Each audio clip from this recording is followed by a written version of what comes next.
Previously on X-Men. Hi there! I'm Scalp Hunter, we're the Marauders, and we're here to kill mutants. Kurt! Kitty! No! Peter! I cannot move. Please, why can I not move? What? I don't understand. He should be fully recovered. Sabretooth! I knew I could feel someone knocking on my brain.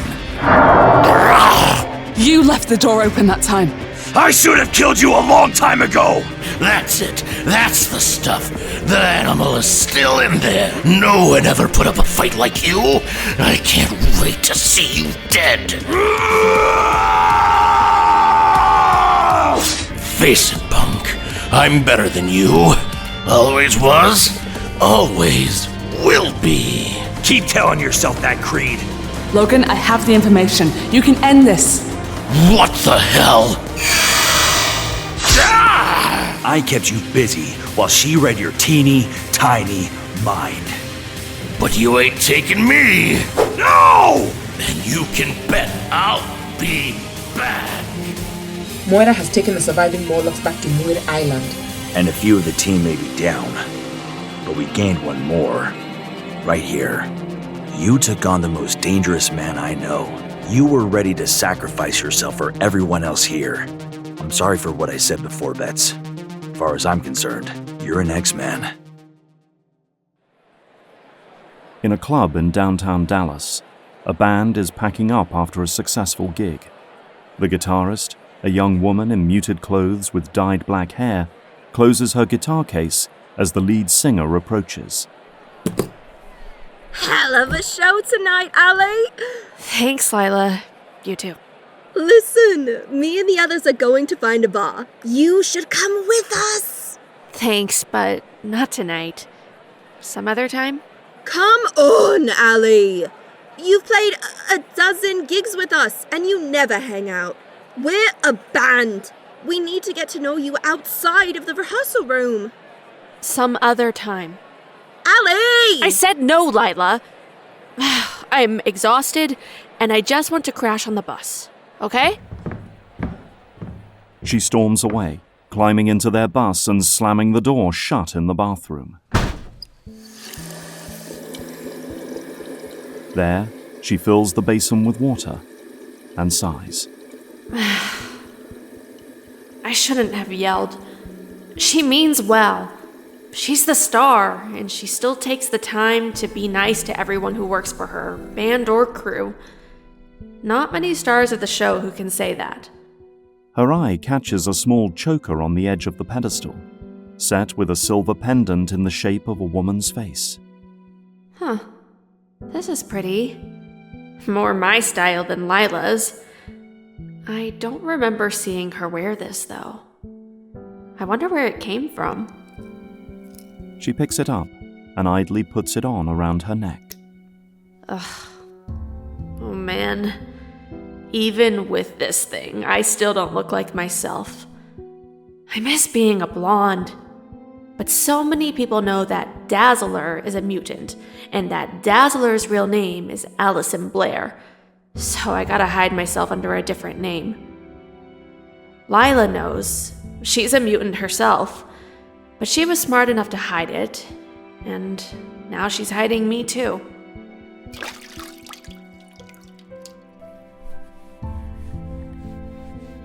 She splashes cold water on her face and rubs at it with a towel. I owe her big time. But God, I hate owing anyone anything. But as she pulls the towel away, she is startled to see her reflection has changed. The black hair dye and marks of exhaustion are gone, and she sees herself as she used to be, with vibrant blonde hair and white clothes. What the hell? But her reflection doesn't speak with her. Instead, her face splits into a wide, malicious grin. Hi, Allison. Remember me. Allison staggers backwards, hitting the wall and falling down as her reflection pulls itself out of the mirror and stands above her, still grinning. Who the hell are you? Why so surprised, Dazzler? I'm you. I'm who you should be. Look at you now. A washed-up backup player for a second-string band, hiding yourself away because you're afraid of what the world thinks of you. What a waste. You're a star, Dazzler. Always have been. Always will be. What? No, you're... this. It's wrong. To be all you can be? Where's the harm? Is it really so wrong to look like this instead of that? In a blast of light, the blonde Dazzler vanishes, and Allison, climbing to her feet, sees only her dark-haired reflection peering back at her. But the voice still fills her head. Quit thinking of others, silly girl. Live for yourself. That's what's important. Or you can stay in the shadows where it's safe, and no one will ever know or care that Allison Blair even existed.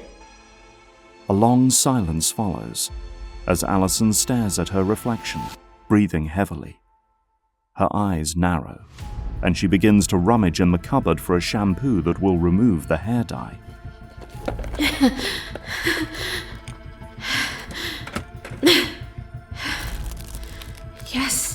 Yes, I am a star. I'm Dazzler, and it's time the world knew it. She does not see it. But at these words, the silver choker gleams brighter in the light.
It is a sad afternoon at the Xavier Mansion, filled with farewells and regrets.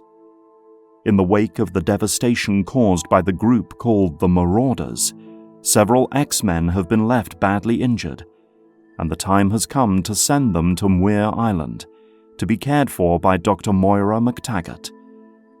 The parting is almost as hard as the mission that caused it. You need to be brave, Pumpkin. You've made it through tougher crap than this. You got it, Logan. I'll see you real soon. And don't do anything stupid while I'm gone. No promises, kid. You will be fine, kitten. You are in the best hands with Moira. I will visit you soon, I promise.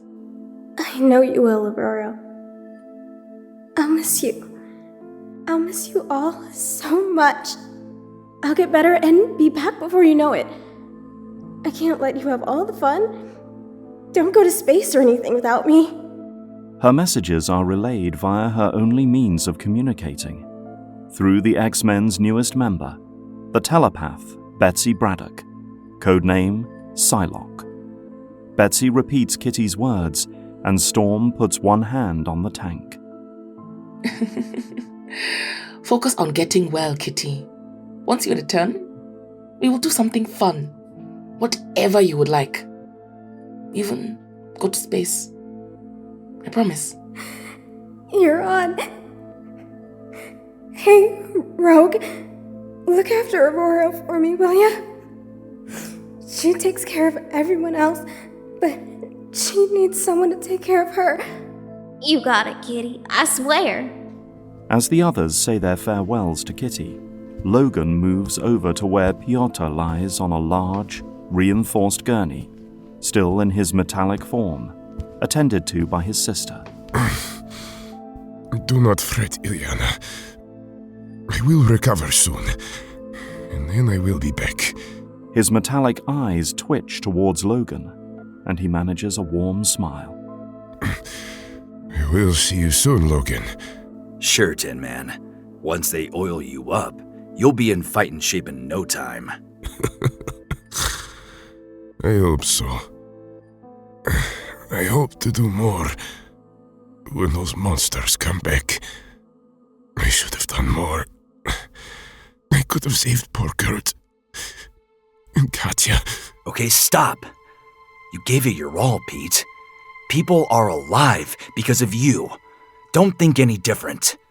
And Kurt and Kitty, they're going with you. You gotta watch over them for us. Be their knight in shining armor while they get better. Okay, pal? Yes. You have my word, Logan. It is silly, but I wish I could shake your hand. But I cannot even do that. Logan grips his shoulder and grins. You will soon. Aurora and Rogue come over to say her farewells to Peter.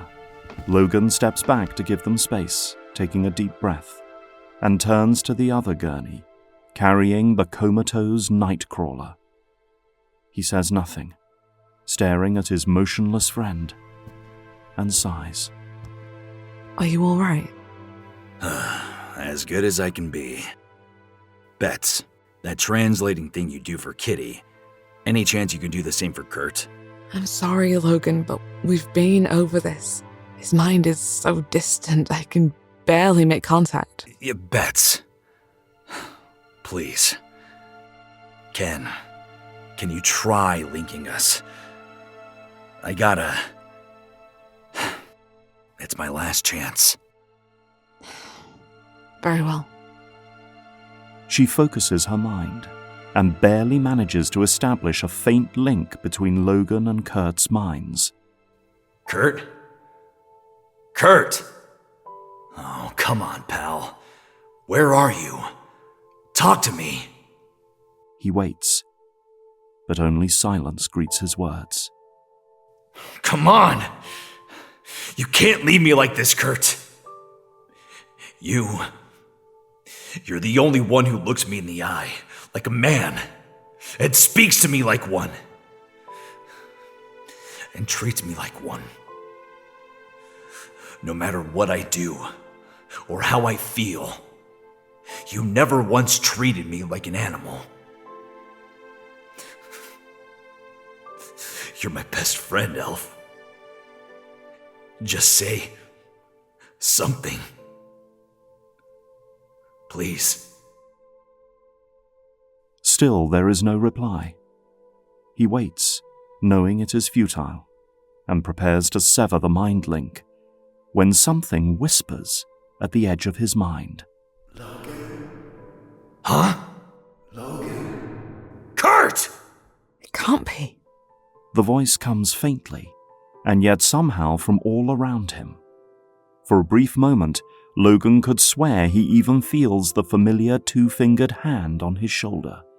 Logan, if you want people not to think of you as an animal, stop thinking of yourself as one. You are better than you think you are. And I cannot always be there to remind you. No, you will soon, Elf. You'll get better. You'll be back. And we'll get that drink you owe me. Of course, mein Freund. Nothing can keep the incredible Nightcrawler down for long. Look after everyone, yeah? Dance with Aurora for me. Give Rogue, my sweet sister, the biggest hug you can. Remember the joy in life, Logan. Remember the joy. Okay, Bets. Let's get out of here. The mind link severs, and both of them stare at Nightcrawler, unconscious under an oxygen mask. Logan can't be sure if he is imagining it, but under the mask, he thinks the corner of Kurt's mouth has twitched into the tiniest smile possible. Look, I know you're sick of me asking, but are you alright, Logan? Yeah, I am. Thanks, Bets. Standing by her brother's reinforced gurney, Ileana stands up straight, clenching her fists, and nods to Aurora. Moving to the center of the hangar, she creates a huge portal.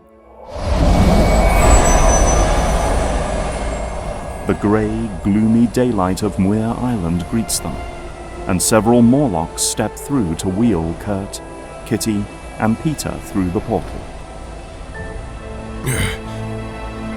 We will see you soon, my friends. We are X-Men to the end. And this is not the end.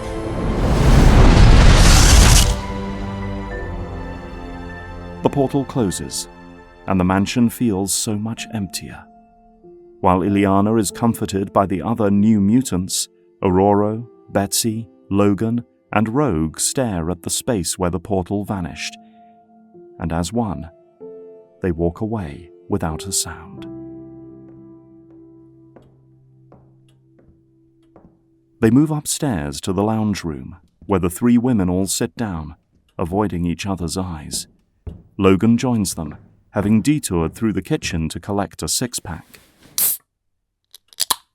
He hands a can to each of his teammates and holds up his own in a toast. And then there were 4. To absent friends. May they recover quickly. And come home to bust some heads.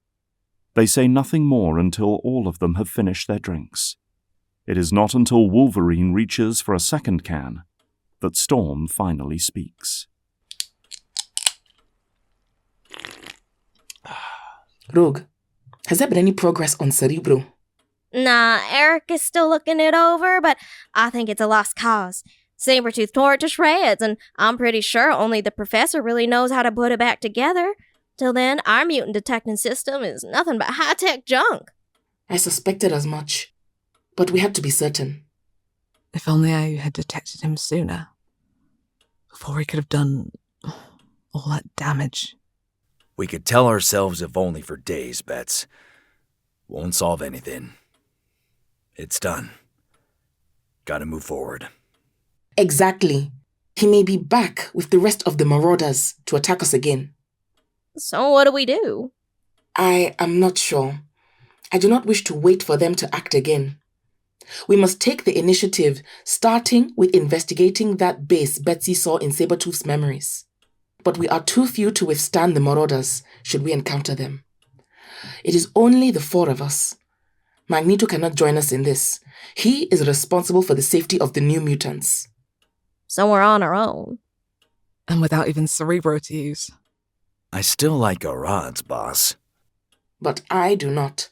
We need something more. Some advantage we can use. Like what?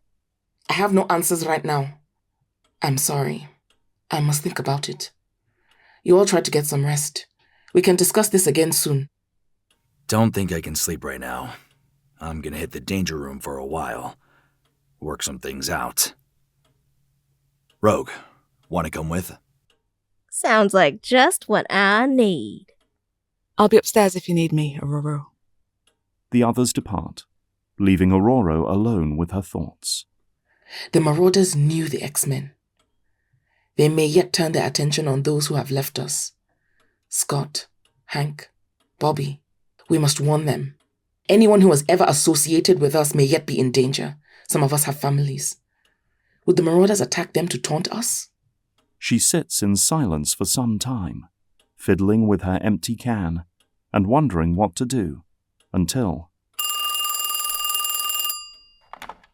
Xavier Mansion, Aurora speaking. Hello? Is this the X-Men? Who is this? I'm Lila Cheney. I got this number from Alison Blair, Dazzler. She's in my band. Dazzler? Why would she tell you to call us? Well, I'm a mutant, like her. She told me a long time ago if we were ever in trouble due to being mutants, to call this number. What trouble? Are you in danger? Is Dazzler all right? Something is wrong with Allie, and I don't know what to do. She could get herself injured or killed. I see. Tell me where you are. Leela gives Aurora the address of a club in Dallas, where they are due to play that night, and they hang up. Aurora stares at the address on the paper in front of her, and sighs. We do not have time for this, but if Allison needs our help, how can we say no? I must prepare the jet. In another place, one utterly alien and unfamiliar, someone runs for his life. He is being hunted, and he has no idea why. He does not even remember his own name. Like, why are you trying to kill me? I didn't do anything! At least, I think I didn't. Did I? The young blonde man sprints down a metallic corridor. Miraculously, every shred of gunfire behind him misses, some by bare inches, and he remains unharmed.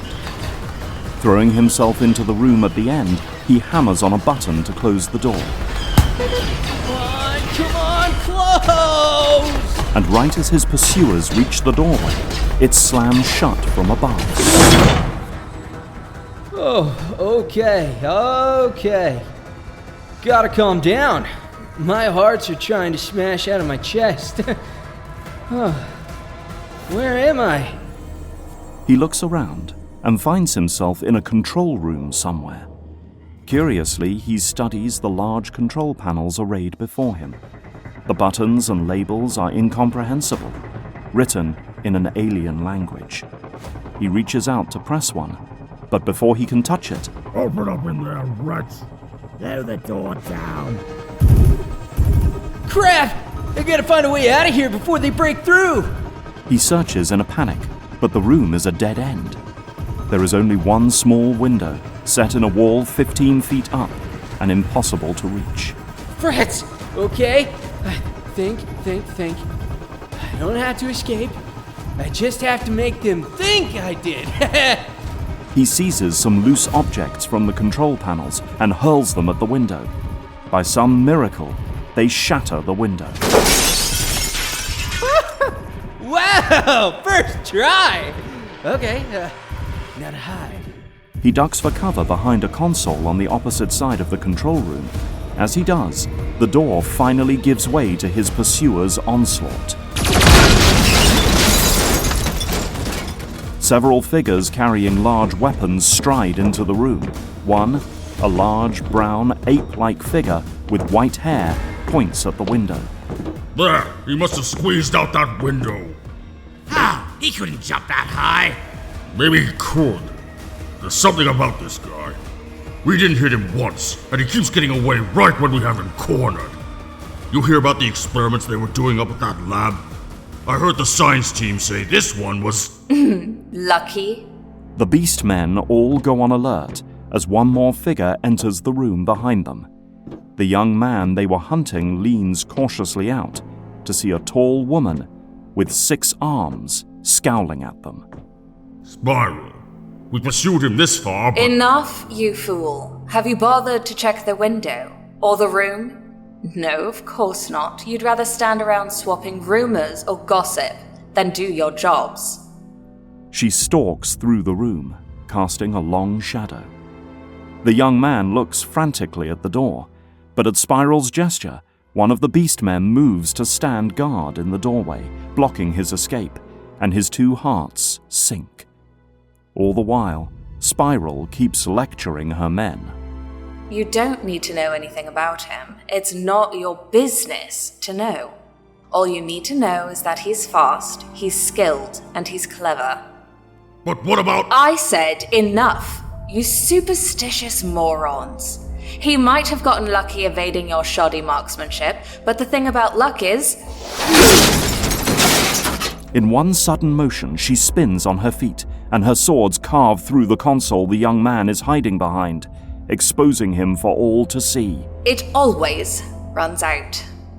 Spiral and her soldiers converge on the young man, who scuttles backwards, pressing his back up against the master console. Hello, boy. Ready to stop running? No, not just yet. No one's told me why you're trying to kill me yet.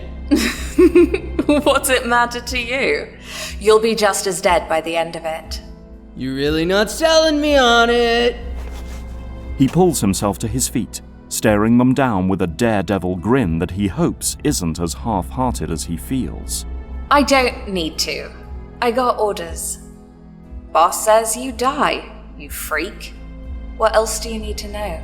Well, if that's how it's gonna be... He shrugs and slams his hand into the console, pressing a random button. A huge ball of light bursts into existence behind the panel. The soldiers and Spiral all shield their eyes, and the young man doesn't hesitate. He leaps into the ball of light. No! You idiot! You have no idea what you're doing! Then I might as well try my luck. Damn it! Where did he go? Get the operations crew in here and find out. Wherever he went, I'm going after him. In a small corner of the New Mexico desert, not too far from Albuquerque, the sun is setting over a small house. A young man watches it descend from a long bench porch, enjoying a drink. Scott Summers may have found it hard to leave the X-Men and join civilian life, but for his younger brother Alex, the decision was far easier, and he has enjoyed his retirement for several years.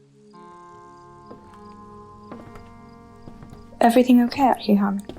His green-haired girlfriend, Lorna Dane, also retired, emerges from the door and sinks beside him with a drink of her own. Yeah, just thinking. Awfully quiet tonight. More than usual, actually. How can this place get any quieter? We're in the middle of nowhere. There's no one for miles. Just the way I like it, frankly. I can't explain it. Less birds, maybe? Less wildlife? Are you getting lonely, Mr. Summers? Maybe you're bored of my company. Never, Miss Dane. She slides over to sit in Alex's lap, resting her head on his shoulder. He kisses her affectionately on the cheek, and they watch the sunset together. Remind me to call Scott tomorrow. I haven't spoken to him in a while. I should get better at staying in touch. Are you worried about him? No, not worried. But the X-Men were his life. He'll miss it. He might need a familiar voice in his ear, someone who could tell him how to be an average Joe. Oh, and that's you, isn't it? An average Joe. Oh, no, he's the average Joe. I'm an exceptional Joe, and proud of it. Their laughter echoes out from the house across the dusty plain.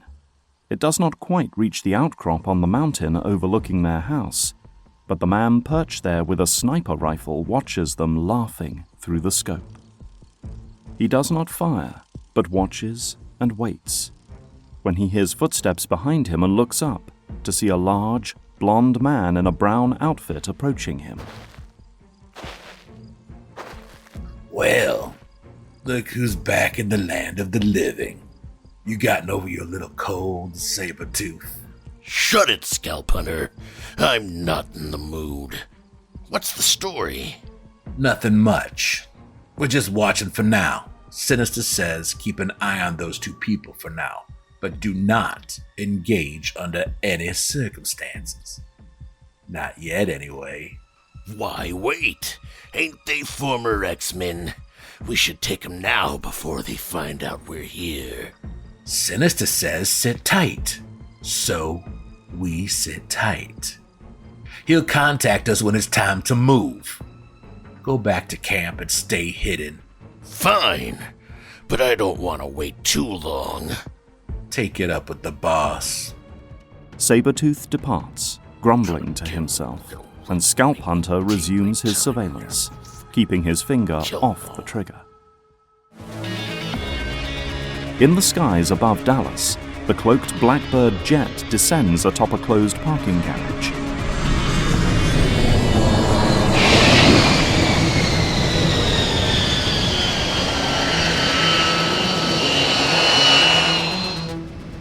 I still don't know about this storm. This is small potatoes compared to everything else we got going on. I agree, Logan. But Allison was a good friend to us. If she is in trouble, we owe it to her to help. Is something wrong, Rogue? You haven't said a word since we left the mansion.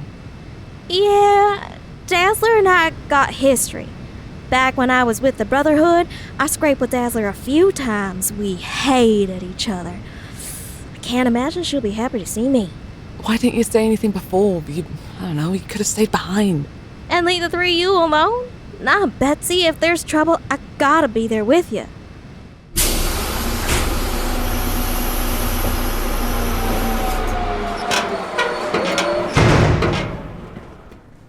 The four step out of the jet and walk to the ground level, with Aurora leading the way. They make their way towards the nightclub where they hope to find Leela Cheney's band. I do not like this city. We are not far from Eagle Plaza, where Forge lives. Too many bad memories. Hopefully, we can be done quickly and return to... Aurora, move! Distracted as she is, Aurora is caught off guard when a huge ball of light expands above her, and something falls from it. Logan dives and tackles her out of the way. As quickly as the ball of light appears, it vanishes. Is it Dazzler? Nah, nothing around here loud enough to let her make something that big. I'm all right, Logan, thank you. I was preoccupied. It's okay, Roro. But look what fell out of the sky. Storm! It's a guy! They turn to see what fell from the light, and see an unconscious, slender young man with long blonde hair, a black coat and pants, and a bandolier. He'll be okay. His heartbeat is strong. Make that heart beats. Yeah, he has too. Betsy, could you try a mind probe? I'm trying, but his thoughts, it's utter chaos in there. No coherent sense of self. In fact, none of the images I'm receiving even make the slightest bit of sense. Look at his hands. He only has 3 fingers on each. Big deal. Kurt only has 2. Then explain the 2 heartbeats you heard, Logan. He must be a mutant too. He will need medical attention. Rogue, take him back to the Blackbird and stay with him. If he wakes, reach out to Betsy. You got it. Call if you need me. Let's go, cutie. She gently picks the man up, surprised at how light he is, and walks back the way they came. Cutie? When she's right, Logan. He's pretty easy on the eyes. Ugh, another pretty boy. Calm, the venue is not far. They resume their march, and soon arrive at the nightclub.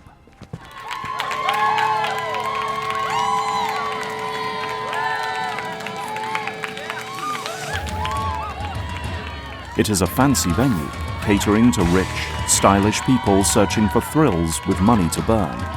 For them, the wilder the night, the better they like it.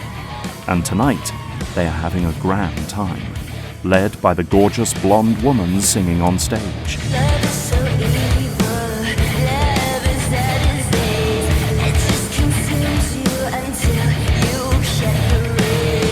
As she sings and dances, she puts on a brilliant light show.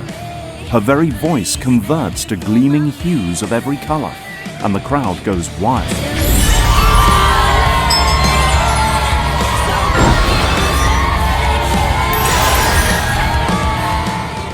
The X-Men settle at the back by the bar, where they can hear each other speak. This is beyond what I thought Allison was capable of. She's had time to practice. Good for her. Why are we here, Storm? Blair's an adult. If she's tired of hiding out, that's her choice. I need to see it for myself, Logan. Enough mutants have been hurt lately.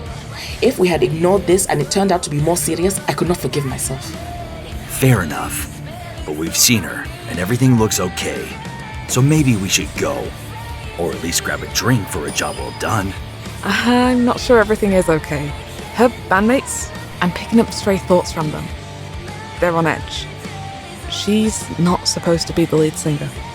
No, I am. A black-haired woman, dressed like a punk rock star with a thick jacket, red pants, and large boots, approaches them. Lila Cheney, you must be Aurora Monroe. I am. This is Betsy Braddock and Logan. Thanks for coming. Something is wrong with Allie, and I don't know what to do. She's singing and having a good time. Looks like the same old Allison to me. No, it's more than that. She's been attacked several times in the past for being what she is. She knows she has to keep a low profile, and she's blowing her cover recklessly. She could get herself injured or killed. Her call to make. Not if she puts the rest of my band in danger too, just for associating with her. She pulled this light show stunt out of nowhere yesterday at our gig. I told her I'd fire her if she did it again. I can't let her endanger everyone else. How did she react to that? She blew me off, accused me of being threatened by her. She told me she was done playing second best and she was going to take the top spot away from me. When did she start acting like this? Only recently. She kept to herself the whole time she's been touring with us. Then, all of a sudden, she washed the dye out of her hair, started dressing in her old styles, got a lot more outgoing. She seems, I don't know, cruel and malicious now. I'm worried. This isn't her. We will speak with her.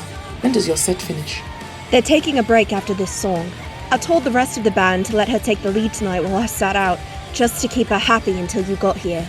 As they speak, Logan and Betsy watch Allison and the band finish up their song, and Betsy applauds with the crowd.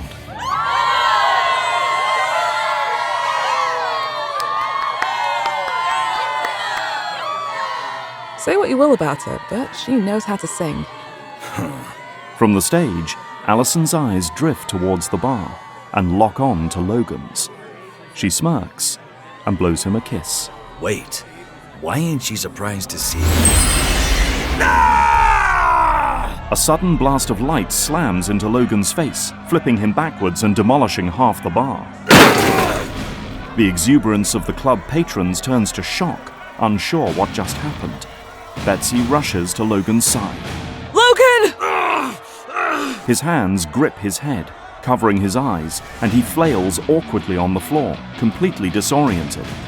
As Betsy tries to help him, another blast takes her in the back. Well, well, well. Look who finally showed up. I was beginning to think you'd never get here. Enjoying the show?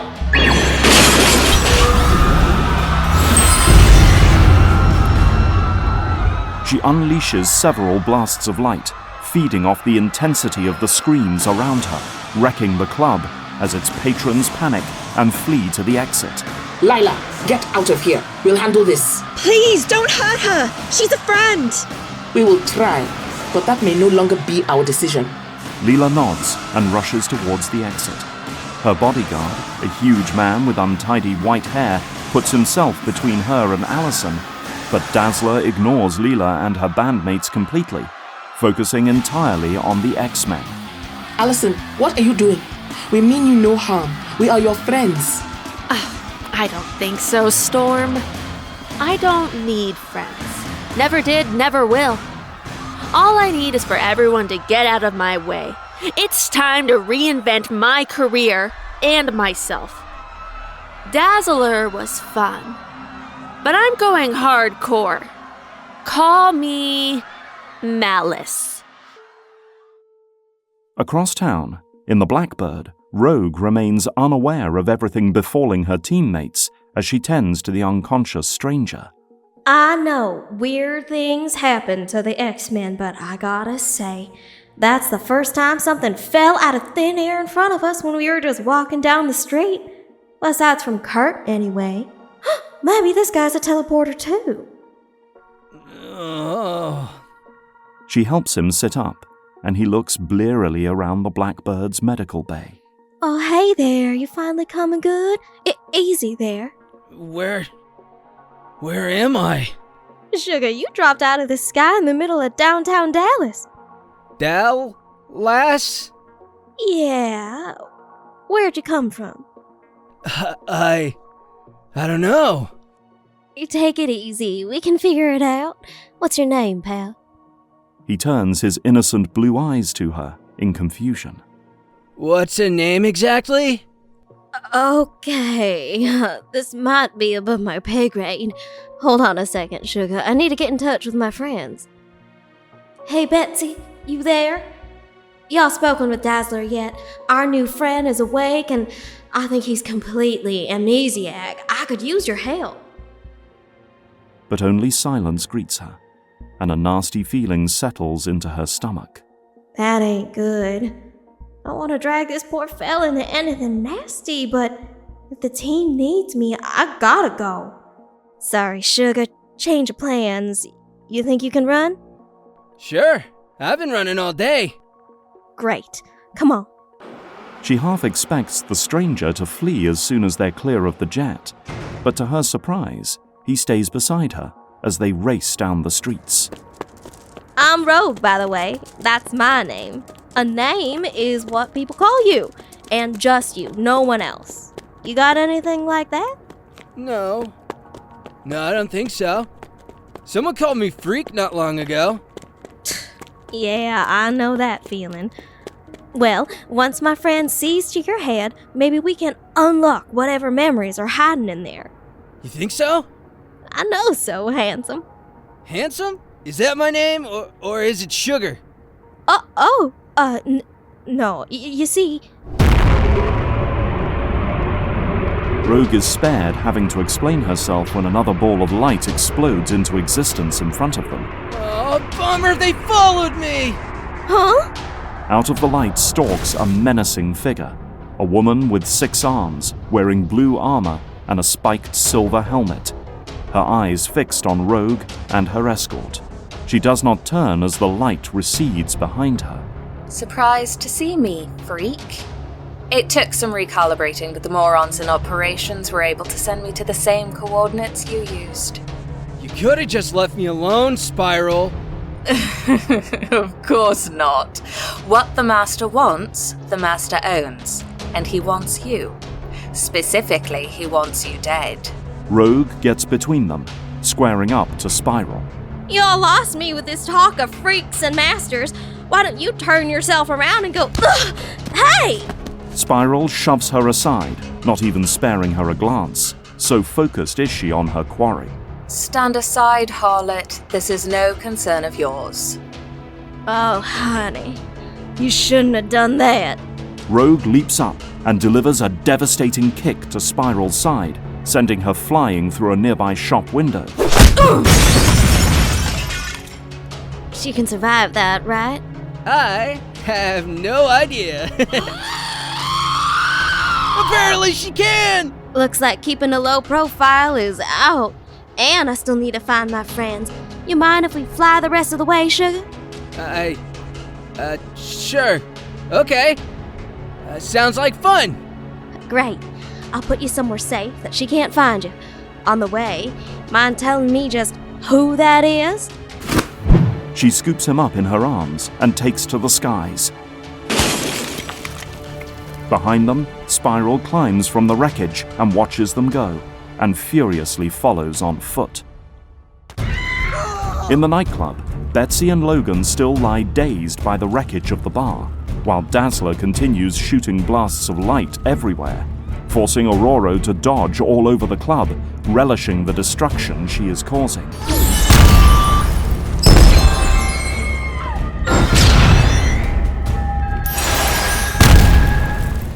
She's just toying with me.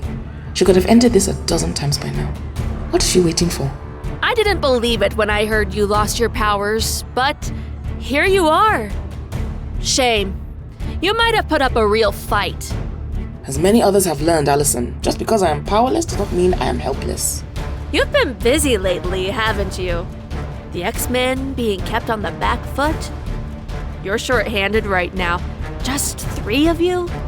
Where's everyone else? Feeling under the weather? What have you heard? How do you know? Hope I haven't missed the party.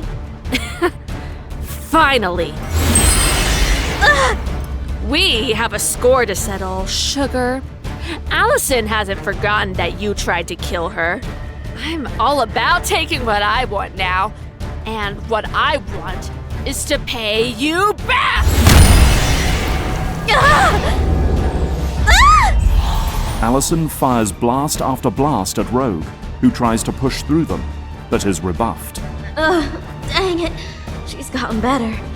I'm pretty tough, but if I'm not careful, she could do some real damage.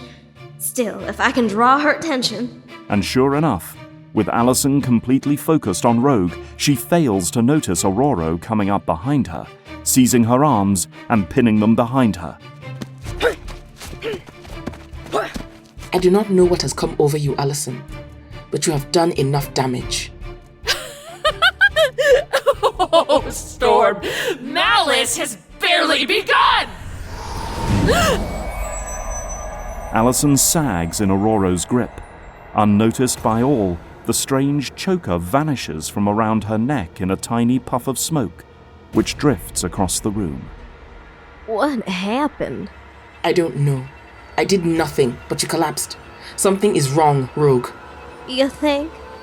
As they debate, the puff of smoke floats over to the bar, where Logan is finally pulling himself to his feet, and suddenly, the same choker appears around his neck, and his groggy eyes snap open, fully alert. Well, that's the thing about Malice. It gets directed where it can do the most harm. Logan leaps across the room, landing before Aurora and Allison, who rouses with a start. What's going on? Where am I? So, Blondie wants a fight. I'll give her one she'll never forget! Scatter! Wolvie's gone berserk! Anyone gets in my way, I'll cut him down! Nothing's gonna stop me! Logan, get a hold of yourself. Get away! She sends Logan rocketing across the room. Allison, stop! But he... Something strange is going on here. But until we know what, we cannot take any chances. And you attacked us first. I did? Across the room, Betsy staggers over to where Rogue kneels over Logan's prone form. I think he's okay, Aurora, just stunned. Hey, what's that around his neck? Rogue, don't! But with another puff of smoke, the choker dissipates at Rogue's touch and appears around her own neck. She sits up with a jolt and abruptly flies from the club into the street outside. Hi, fellas. I'm Rogue. Want a party? First Wolverine, now Rogue. Is Dazzler's madness infectious? It's not madness, Storm. It's possession. A psychic entity named Malice. I missed it before when it merged with Allison, but I sensed the way Rogue's mind fought her when she possessed her. Logan climbs to his feet, staring out through the shattered windows. Rogue's attacking the cops. We need an idea. Fast! Malice focuses on the emotional centers of the brain. She increases their intensity, overwhelming the rational mind, making the host exceptionally impulsive. And it thrives on violence. Our only clue to its host is the choker that appeared on each of you when you lost control. You're a telepath, Psylocke. Can you deal with Malice? Not while it shares Rogue's mind. Hers is hard enough to probe as it is.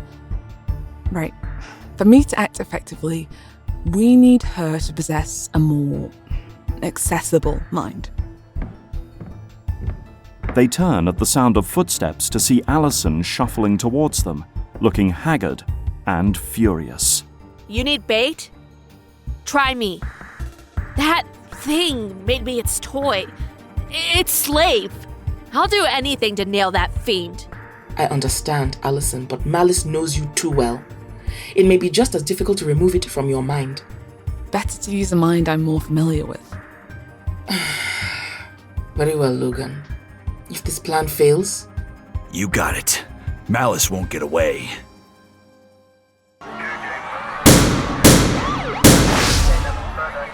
Outside is nothing but chaos. Panicked patrons flood the streets, and anyone in a car is struggling to drive through the madness. The fleeing crowd, along with gaping police, journalists, and onlookers, all try to scramble for safety as Malice, in Rogue's body, annihilates several police cars. Now ain't this a real night to remember? Several policemen open fire on her, but are forced to duck for cover as Rogue hurls their squad car at them. Watch out! What do we do? Get these people out of here, Sergeant! All of you, get these people back and set up a perimeter. You, give me that rifle! I'll try and get a better vantage point. The captain, a tall man with dark glasses, a handlebar mustache, and a military-style cap, takes the rifle and charges into a building across the street, searching for the stairs to the roof. Muties. Super beings. Read about them, seen them on TV, but I always thought they couldn't be real. Shouldn't be real. Ain't natural. They'll kill us all if we let them run wild like this. I won't let that happen if I have to put every last one of them in the ground myself. Outside, Malice swoops down in front of several people filming the destruction on their phones and grins widely. My name is Rogue, and I'm with the X-Men. Get a good shot, kids? Spread the word.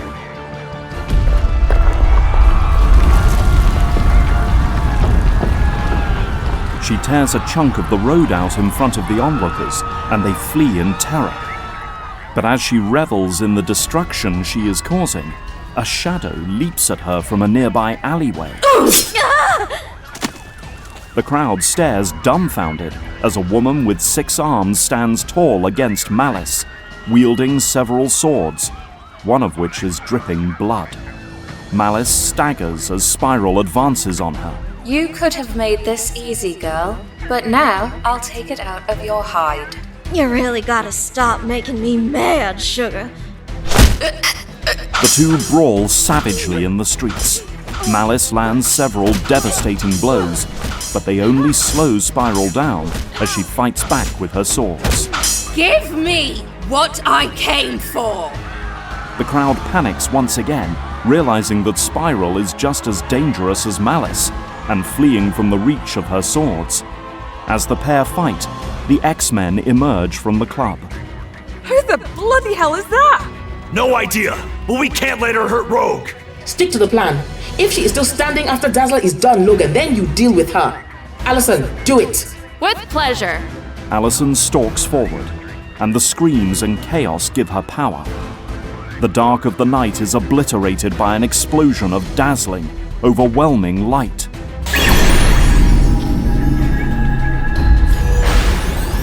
While Aurora tries to sneak around Malice, the remaining civilians, police, and even Spiral shield their eyes as Allison unleashes a barrage of laser beams at her enemy. Enjoy your last bow, Malice, because your show's about to close. Whoever you are, or whatever you are, you're finished. You'll never get your hooks into me or anyone else ever again! But weakened as she is, Malice just grins. Never say never. And once more, the choker vanishes in a puff of smoke. It does not, however, move towards Aurora, as the X-Men hoped. Instead, it launches itself at Spiral, and the choker appears around her neck.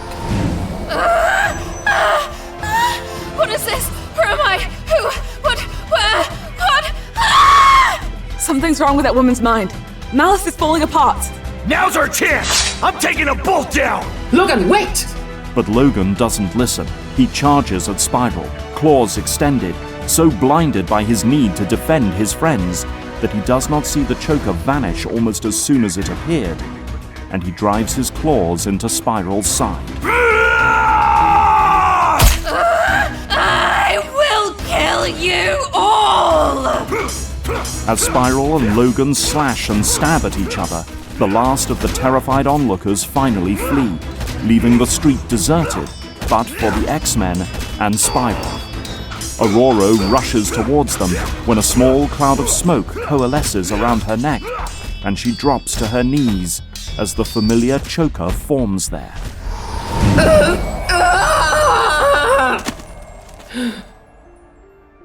What was that?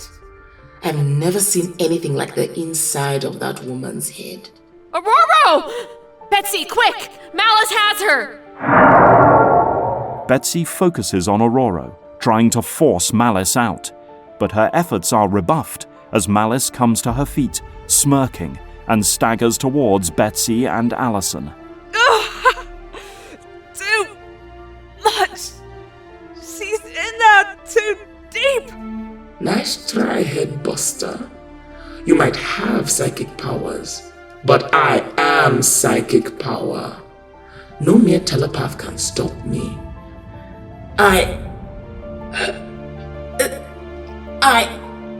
What? Her grin falters, and Malice falls to her knees, clutching at her head.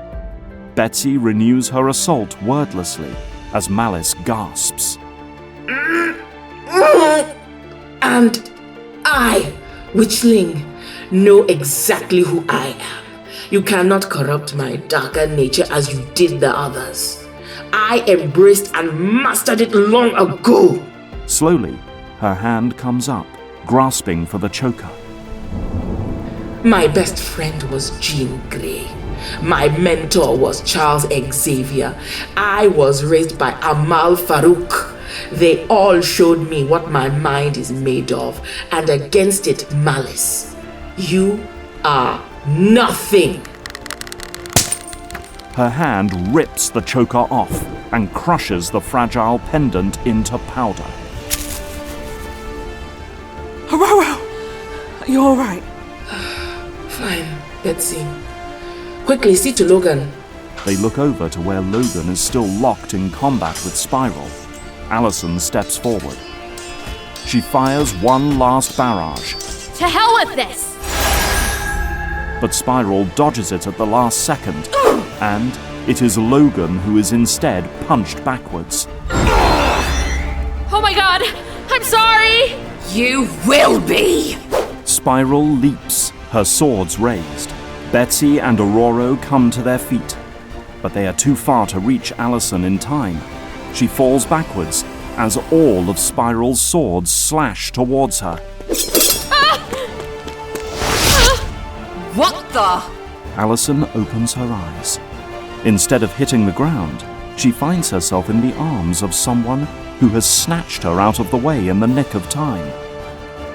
She looks up into a pair of mismatched eyes, one a dazzling blue, the other shining with golden light, both staring at her in concern.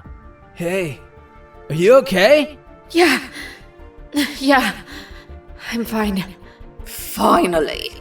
The mysterious man gently puts Allison on her feet and ushers her behind him as Spiral advances on them, her swords at the ready, keeping Aurora and Betsy at bay.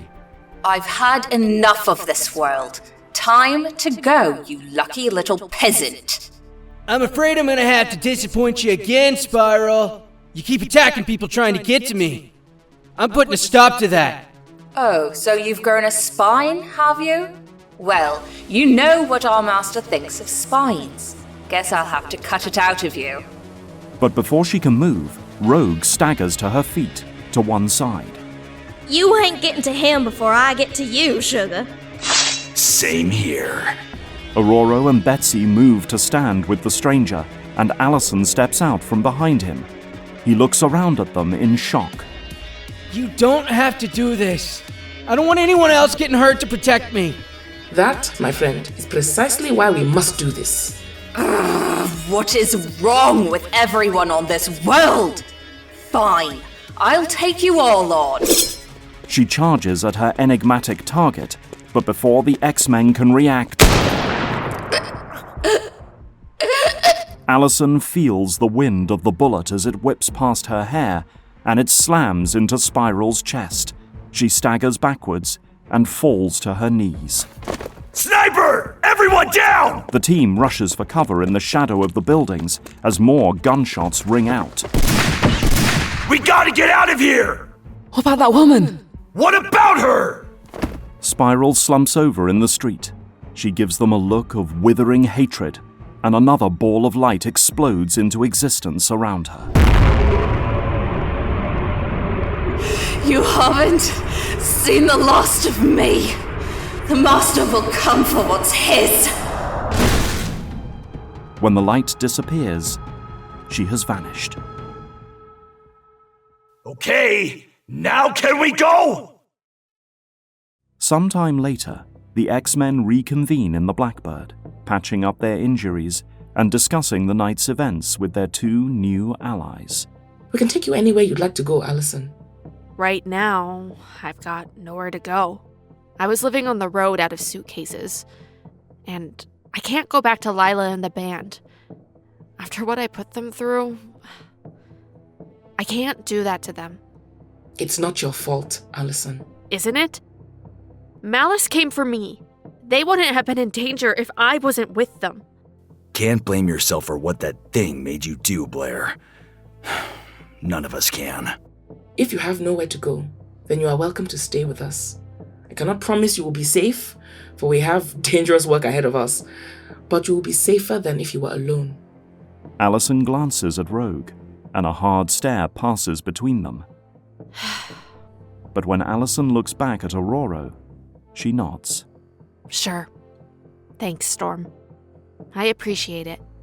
Aurora nods and turns to the other newcomer, who has a carefree smile on his face, looking remarkably casual, despite Logan hovering intimidatingly close behind him. We are grateful for your help, my friend. Hey, you saved me first. I probably would have been lying on the ground unconscious when Spiral showed up, if not for you. Do you know anything about where you came from?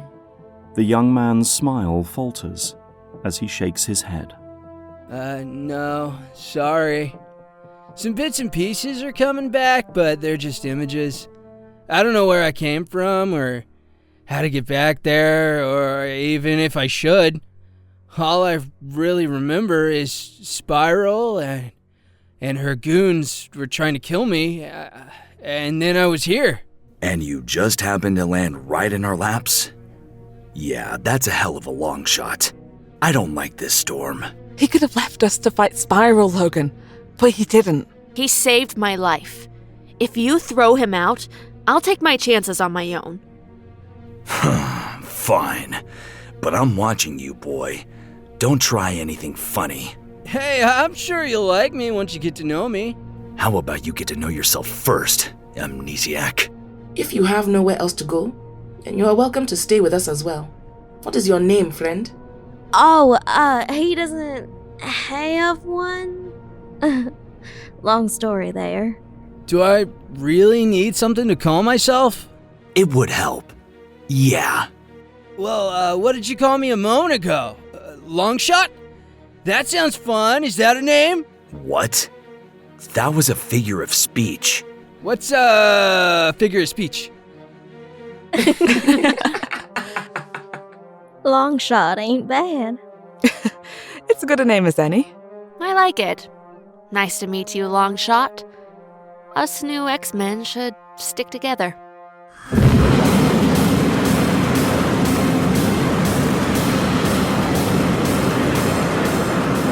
And so the jet lifts off and flies away into the night. A lone gunman with a handlebar mustache sits on a nearby roof, watching it fly away. The police captain smirks to himself as it disappears into the night sky. So they all got away. I can't believe I missed. Aiming for Dazzler and I hit that 6-armed woman instead. Just my luck. He stands up and stretches, moving towards the door. Oh well. They'll be on edge now, wondering who they can trust, and it will drive a wedge between them all. When they're at each other's throats, we can strike! Speaking of which... He tugs idly at the choker adorning his neck. One job down. Time to meet up with the others and do some real work. A few weeks later, in the New Mexico desert, Alex Summers and Lorna Dane are once again observing a quiet sunset.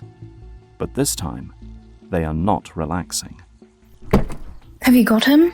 Yeah, I got him. Hold on. Got him. Okay, let's go. Quickly. Have you got your wallet? I don't know, why? Your license. What if we get pulled over? We just tell the cops what happened. Some guy stumbled out of the desert, collapsed on our doorstep, and we're taking him to the hospital. Can you please just get your wallet? Fine. 1 second.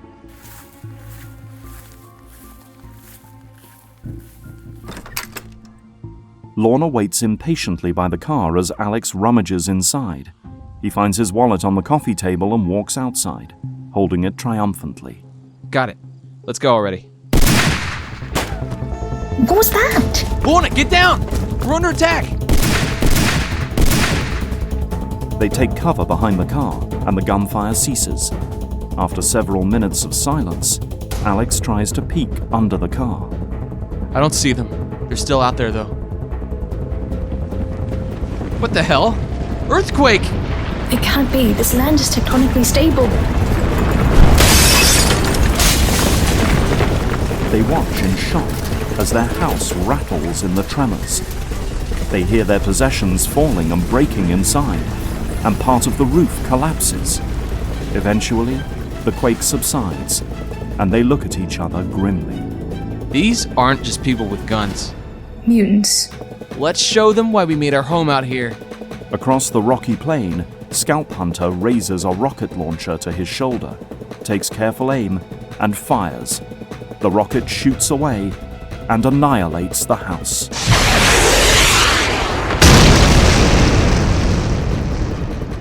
That's that, Marauders. Job's done. The hell it is! You chumps both missed! They're still alive! Sabretooth bolts towards the wreckage of the house, leaving Scalp Hunter and Arclight behind. The urge to kill taking hold. About damn time! Weeks of waiting, and finally Sinister gives us the kill order. Dunno why he had us wait so damn long. He leaps atop a boulder near the car and looks down at Lorna crouched behind it. Hiya, Polaris. Time to die. Not at your hands. Whoa! The boulder shoots up into the air, and Sabretooth falls off, collapsing to the ground. He barely rolls aside before it comes crashing down on top of him. Crap. But even as he tries to scurry away, more rock emerges from the ground, grasping like tendrils, curling around his wrists and ankles. There's so much iron content in the local rock strata. This whole plane is mine to manipulate, bastard.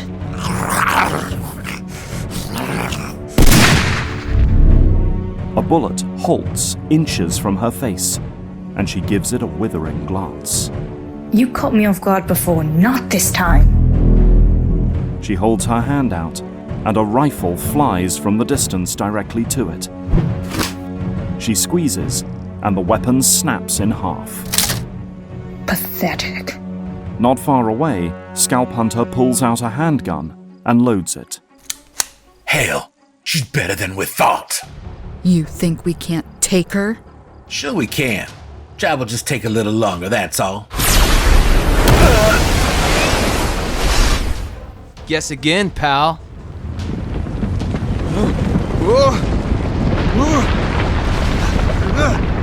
Gotcha, Summers. But as Arclight races towards Alex, knife in hand, a rock slams into her, knocking her across the plain towards the ruin of their home. What would I do without you? You better hope you never find out. With a contemptuous flick of her wrist, Lorna sends Scalp Hunter flying to join his teammates and soars after him. He lands in a heap, pinned to the ground by his very armor. Beside him, the ground beneath Arclight tears open.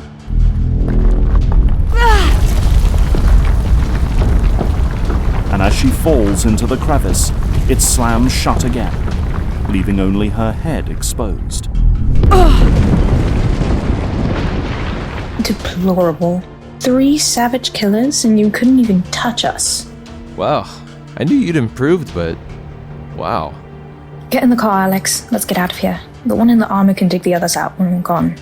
Yeah, okay. He looks sadly at the smoking ruin of a house. Nothing left for us out here, anyway.